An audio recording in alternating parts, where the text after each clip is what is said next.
Bonjour à tous, j'espère que vous allez bien. On se retrouve aujourd'hui pour une nouvelle vidéo conseil d'écriture, mais dans un format un petit peu différent. Donc d'habitude, à chaque fois que je vous fais des vidéos conseil d'écriture, je vous présente un concept par vidéo ou alors une, deux ou trois astuces par vidéo. Même si j'essaye de fournir le plus d'exemples possible à chaque fois, je me suis dit que cette fois-ci, au lieu de partir d'astuces et de vous mener à des œuvres, je pourrais partir d'une œuvre et vous mener à des astuces. Je sais pas pourquoi je l'explique de manière si compliquée. En fait, ce que je veux dire, c'est que j'aimerais faire une petite série de vidéos dans lesquelles je vous présente une œuvre littéraire que j'ai trop aimée et ce que cette œuvre m'a permis d'apprendre sur l'écriture. On commence avec une série de fantasy que j'ai lue récemment et que j'ai trop aimé. D'ailleurs, je vous en ai parlé dans ma dernière vidéo lecture. Je suis sûre que vous êtes plusieurs à avoir deviné. Je parle ici de la saga des eaux émeraudes de Fondali. Il y a tellement de choses formidables dans cette trilogie. Le world building est excellent, le système magique impressionnant, l'intrigue qui se développe sur 2 décennies durant la trilogie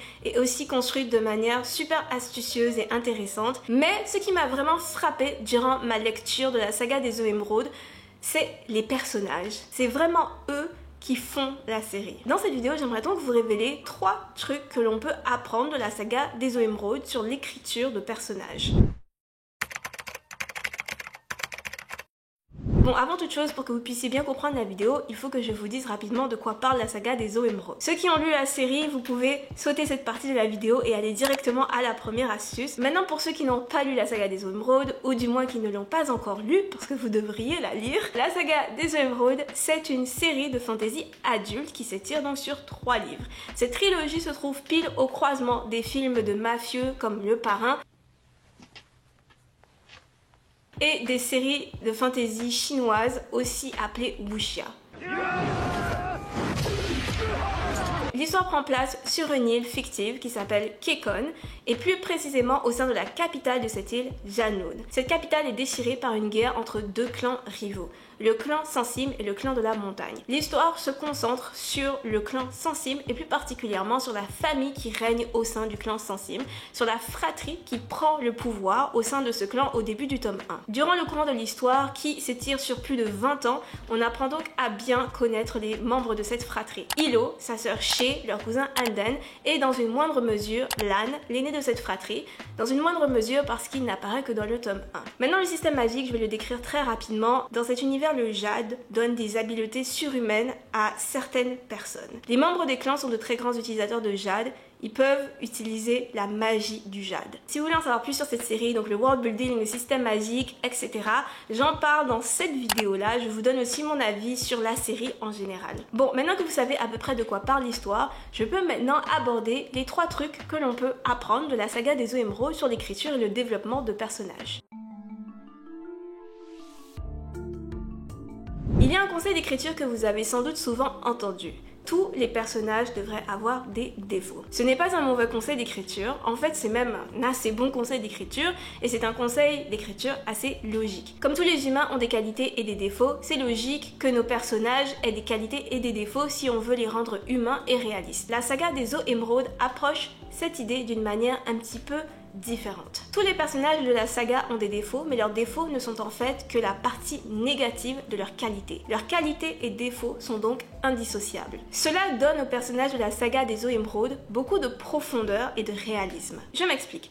Hilo est le personnage le plus important de la saga des eaux émeraudes. C'est aussi le personnage qui écrit avec le plus de soin. Ce personnage a beaucoup de défauts, il a aussi un sens moral assez douteux, mais malgré tout cela, c'est un personnage très attachant et c'est même le personnage que la plupart des lecteurs de la saga des eaux émeraudes aiment le plus. Et je pense qu'il y a une raison à cela. Hilo a beau avoir de nombreux défauts, ces défauts sont en fait liés à ses qualités. Selon moi, le plus gros défaut de Hilo est qu'il a beaucoup de mal à accepter des opinions contraires à la sienne. Il a une vision très précise de ce qu'un membre de clan devrait être, devrait faire, devrait penser. Et il a beaucoup de mal à accepter qu'un membre d'un clan veuille quelque chose de différent. Cela ne fait pas pour autant de Hilo une personne avec un esprit fermé, mais cela fait de lui une personne intransigeante et peu compréhensive. Si quelqu'un ne rentre pas dans cette vision qui se fait du monde et des clans, cette personne a forcément tort et cette personne doit forcément être écartée ou éliminée. Ce défaut de Hilo est d'ailleurs à la base de la majorité des problèmes qu'il y a dans l'histoire et de la majorité de ses conflits avec les autres personnages. Au début du tome 1, la relation de Hilo et de sa sœur Shae est très tendue parce qu'avant le début de l'histoire, Shae a décidé de quitter son île natale et de quitter son clan pour aller vivre à l'étranger et épouser un étranger. Pour Hilo, c'est absolument inconcevable qu'un membre du clan veuille quitter son clan, quitter le pays. C'est quelque chose qu'il ne peut pas concevoir. Et d'ailleurs, il ne pardonnera jamais à Shae d'avoir fait une telle chose, même lorsqu'elle décide de revenir. Ce défaut est en fait le miroir de la plus grande qualité de Hilo, qui est sa dévotion envers son clan et sa famille. Comme tout bon gangster qui se respecte, Hilo a un code moral qui lui est propre et il n'en déroge pas durant toute la durée de la série. Il veut voir son clan, les membres de son clan et sa famille perdurer, s'épanouir, du moment, bien sûr, que ce soit dans les limites de sa vision de la société et du monde. Pour Hilo, les clans et le système clanique est une nécessité pour maintenir la paix. Il est incapable de penser en dehors des clans, de leurs règles et de leurs coutumes. Durant toute la durée de la série, il fera donc tout pour défendre l'existence des clans et pour maintenir les clans, en particulier le clan de sa propre famille. Comme vous pouvez le voir, cette qualité est en fait la deuxième face de son plus grand défaut. C'est inévitable qu'il soit aussi intransigeant sur les règles du clan quand il est lui-même si dévoué au clan. C'est très logique et très cohérent. Tous les personnages de la saga des eaux émeraudes ont en fait un très gros défaut qui sert de contrepoids à leur plus grande qualité. Shae, par exemple, la sœur de Hilo, sa plus grande qualité est aussi son plus grand défaut. Et selon moi, sa plus grande qualité, c'est que c'est un personnage très conciliant. Le fait que Shae soit si conciliante fait qu'elle pardonne beaucoup à Hilo des choses impardonnables. Elle excuse beaucoup les erreurs commises par son frère, même si ses actions ont des conséquences épouvantable sur des personnes innocentes. Mais c'est normal, Shae est un personnage très conciliant, très compréhensif et Hilo est son frère. Elle voit toujours ses intentions avant de voir ses actions. Shae peut donc sembler être un personnage un peu contradictoire, mais en réalité sa personnalité est très cohérente. Créer les défauts de ces personnages en fonction de leur qualité est donc une bonne manière de leur donner de la profondeur et de les rendre plus réalistes.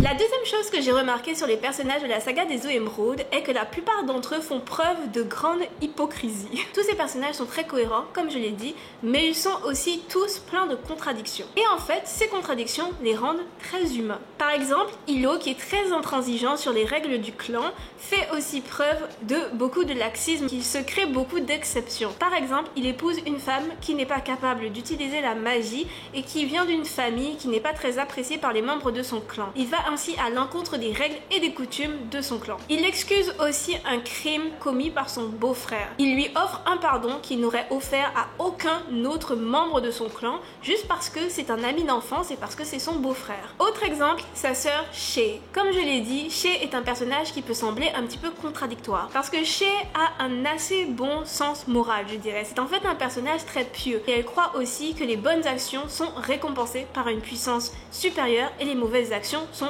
punies. Cependant, cela ne l'empêche pas de commettre des actes répréhensibles aux yeux des dieux. C'est la même chose pour le personnage d'Anden, qui est le cousin de Shae et de Hilo. Je vais vous spoiler un petit peu l'arc du personnage d'Anden, mais juste un tout petit peu. Donc à la fin du tome 1, Anden réalise que le système clanique n'est peut-être pas le meilleur système qui existe. Il se rend compte que les règles et les coutumes des clans transforment les membres des clans en soldats et en coquilles vides. Anden décide qu'il ne veut pas faire partie de ça et qu'il ne veut pas devenir un soldat appartenant au clan. Pourtant, dans le tome 2, Anden revient assez rapidement sur sa décision et à plusieurs reprises dans le livre, il met le système clanique sur un piédestal. Les personnages de la saga des eaux émeraudes se contredisent donc souvent durant la saga. Normalement, ça devrait les rendre incohérents, mais pas du tout. Ça fonctionne en fait très bien et ça contribue juste à rendre leur personnalité plus réaliste et plus humaine. Pourquoi ça fonctionne? Parce que l'histoire montre à plusieurs reprises qu'elle est consciente d'elle-même. C'est-à-dire que les personnages montrent souvent dans le roman qu'ils sont conscients de leur propre hypocrisie, ou alors leur entourage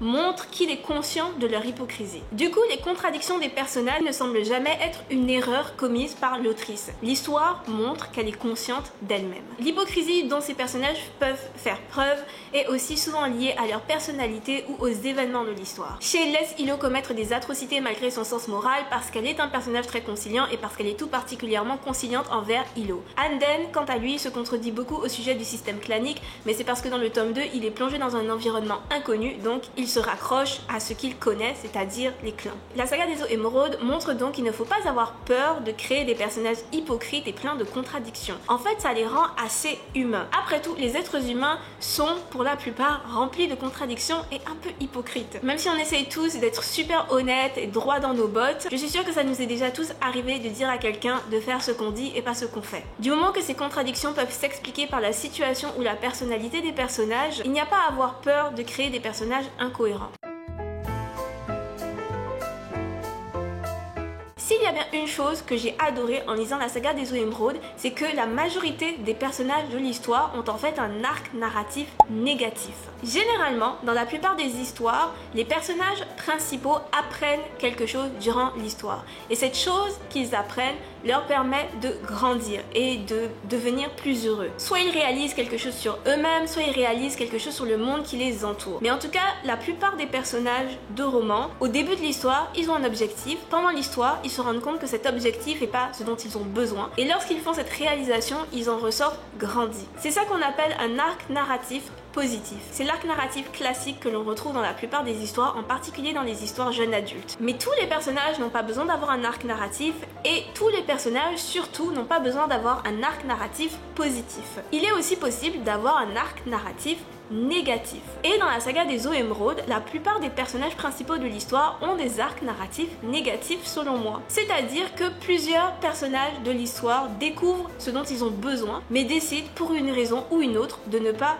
le poursuivre. Par exemple, Anden réalise très vite que le système clanique n'est pas le meilleur système qui existe et que c'est même un système très dangereux et oppressif. Néanmoins, il prend quand même la décision de soutenir le clan, même si pendant une période, c'est de l'extérieur du clan qui décide de le soutenir. L'arc narratif d'Anden est en fait très proche de celui de Nico, qui est le beau-fils de Hilo. Et là, c'est encore un petit spoiler, mais rien de très grave. Dans le tome 3, Nico réalise que le système clanique n'est pas un très bon système.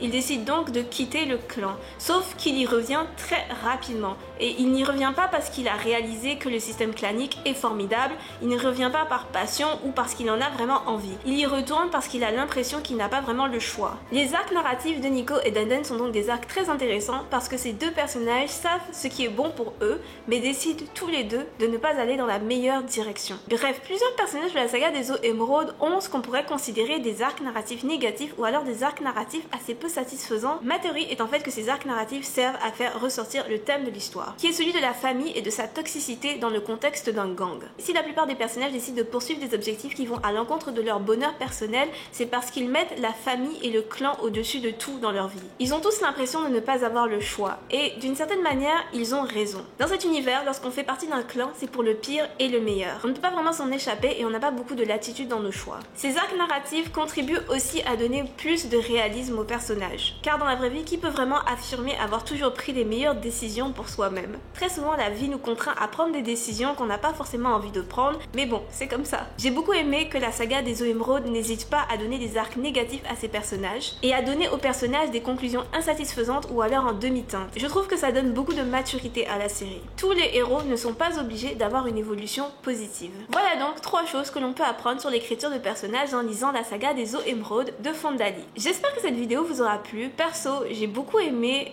la faire, j'ai beaucoup aimé analyser cette série que j'ai adoré lire. Si vous aimez l'urban fantasy, les séries chinoises et les films de gangsters et de mafieux, vous allez probablement beaucoup aimer la saga des eaux émeraudes. N'hésitez pas à me dire ce que vous avez pensé de cette vidéo et à me faire part de vos propres réflexions sur la série si vous l'avez lue. On se retrouve la semaine prochaine pour une autre vidéo. Portez-vous bien tout le monde et à très vite.